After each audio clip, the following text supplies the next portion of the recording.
The term impairment refers to an adjustment to decrease the value of an asset due to factors that are beyond the normal wear and tear related to the use of the asset. In very simple words, impairment is a bad thing. It can be likened to a virus that attacks when the body's immune system is down. When industries experience a downturn, it is very likely that impairment virus would attack.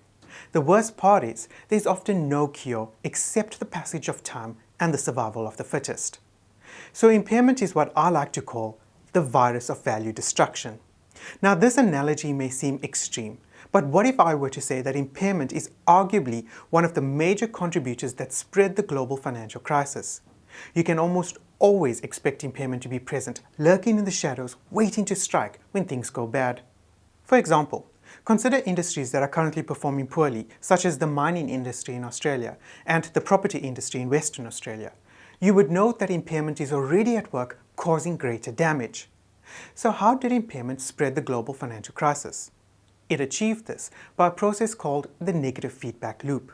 There were a number of causes of the global financial crisis that depressed the confidence in the financial system. When the market was weak, impairment struck. The value of assets were decreased to align with their reduced recoverable amounts. This caused many entities to breach their loan covenants, which require certain ratios to be maintained. For example, the value of assets to total liabilities.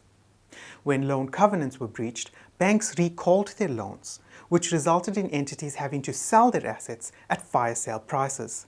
This simply worsened the ratio of assets to liabilities, which resulted in losses by both the entities and the banks. This situation further affected market confidence, and so impairment continued to spread, fueling the global financial crisis. So far, I've spoken about impairment as a bad virus, but even viruses have a purpose and play an important role in the ecosystem. So too does impairment.